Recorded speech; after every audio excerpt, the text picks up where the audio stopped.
We have been taught that war is an art unique to humanity. Yet, the battlefields of history were also filled with other soldiers, unwritten, voiceless, and often marching toward death against their will.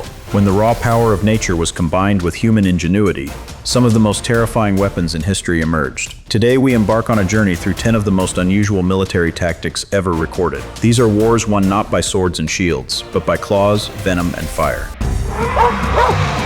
The year is 525 BC. Cambyses II, the ambitious king of the Persian Empire, had set his sights on Egypt, one of the greatest powers of the age. The two mighty armies met at the Battle of Pelusium. The Egyptian forces stood securely behind formidable walls, and it seemed impossible for the Persians to break through. But Cambyses chose psychological warfare over brute force. He knew the Egyptians' greatest weakness: cats. In Egyptian belief, cats were sacred representations of the goddess Bastet, and harming one was punishable by death. Cambyses issued one of history's most ruthless yet ingenious commands.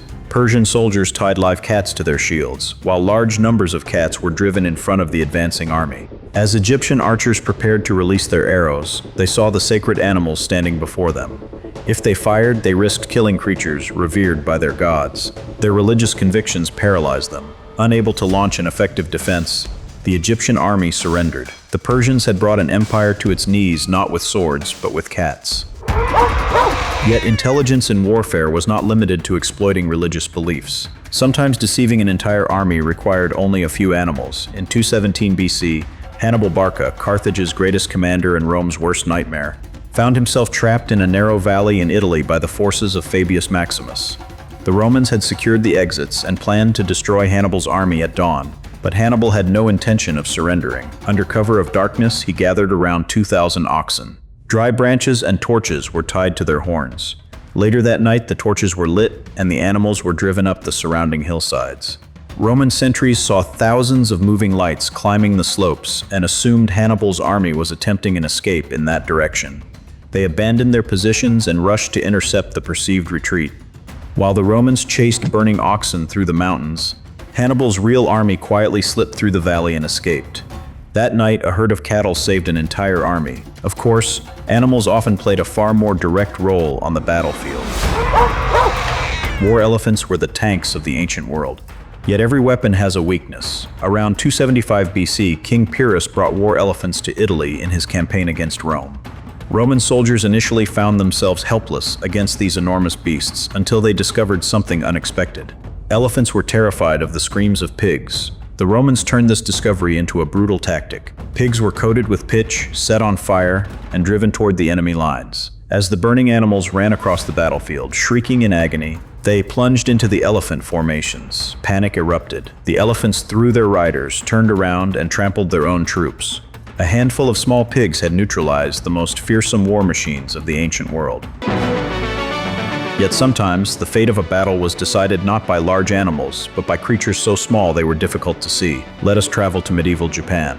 In the deadly conflicts of samurai and ninja warriors, nature's venom could be as effective as any sword. Fighters operating from forest ambushes collected nests of giant Japanese hornets, among the most aggressive insects on Earth. During raids on castles or surprise attacks against enemy forces, these nests were hurled into enemy positions like primitive grenades. When the nests shattered, thousands of enraged hornets burst forth. They swarmed through gaps in armor and attacked relentlessly.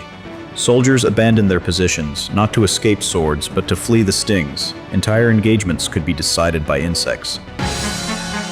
While hornets were nature's own weapons, animals were sometimes incorporated into carefully engineered chaos. The year was 1398, the gates of Delhi. Tamerlane's invincible army faced a nightmare unlike anything they had ever seen. Armored war elephants, the darkest moment of the battle, had arrived. At the gates of Delhi, Timur's army faced an unprecedented threat: India's massive war elephants. Panic reigned among the commanders. Many believed the battle was lost and argued that the only option was to retreat. However, Tamerlane knew that the impassable mountains lay behind his army, and that retreat would only lead to a massacre. While everyone was waiting for an order, Timur made one of the most surprising moves in history. He asked his staff for only a short while, and in the midst of the battle, he retreated to his tent and fell into a deep sleep. This led to whispers among his generals that the ruler had lost his mind. But this brief sleep was, in fact, the calm before the storm. When he woke up, the plan in his mind had become clear. He immediately summoned his logistics officers and asked for the total number of camels in the army. Those around him couldn't understand the reason for his curiosity. What the camels could possibly do against elephants was a complete mystery. At Timur's command, all the camels were gathered, chained together with steel chains, and loaded with supplies they could carry on their backs. Just as the elephants charged, Timur issued his famous and terrifying order. The loads on the camels' backs were set ablaze. Screaming in panic and agony, the camels began to charge toward the herd of elephants, their only way out. The massive elephants were struck with terror at the sight of these living fireballs bearing down on them. Terrified of the flames, the elephants turned back in uncontrollable panic and began trampling their own ranks. Timur watched the chaos he had unleashed with great composure. As the Indian army perished under the very elephants that were their weapons, Timur signaled his archers to deliver the final blow. Within just 1 hour, that massive army, once thought invincible, had been utterly routed. Timur had once again etched the victory of strategic genius, not brute force, into history in golden letters.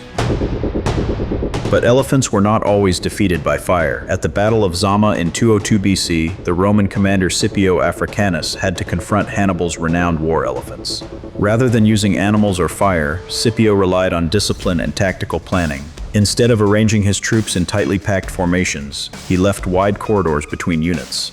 As the elephants charged, Roman soldiers beat their shields together, creating an enormous wall of noise. Already unsettled, the elephants instinctively avoided the soldiers and ran straight through the open corridors. Their destructive power was rendered useless, and Scipio went on to win the battle.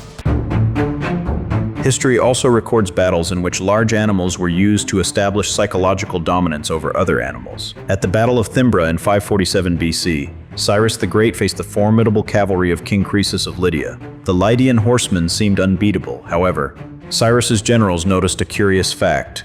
Horses reacted badly to the smell and appearance of camels. Cyrus gathered the camels that normally carried supplies, removed their loads, placed armored soldiers on their backs, and positioned them at the front of his army. The moment the Lydian horses encountered the camels, they became uncontrollable.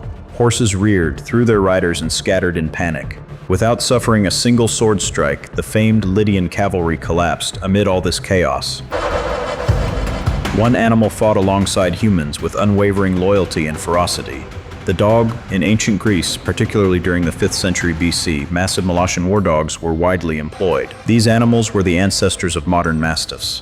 Weighing up to 100 kilograms, they wore thick collars fitted with spikes and were protected by leather armor. They were often unleashed ahead of the main force. Resistant to fear and capable of charging at incredible speed, Molossian dogs targeted enemy soldiers directly, attacking throats and creating breaches in defensive lines. They were not simply animals. They were highly trained assault troops. As admirable as canine loyalty may be, humanity rarely recognized limits in warfare. During the siege of Homs in 1253 and even earlier in ancient Greece, bees were used once again, this time as a systematic weapon of mass disruption. Armies unable to breach high fortress walls loaded clay pots filled with thousands of aggressive bees into catapults.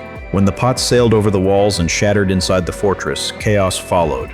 Swarms of enraged insects engulfed defenders, attacking faces and eyes. With nowhere to escape, many defenders abandoned their weapons and surrendered. And finally, there is another ancient tale in which nature itself became an instrument of revenge. The legendary story of Samson, seeking vengeance against enemies who had oppressed his people and harmed his family.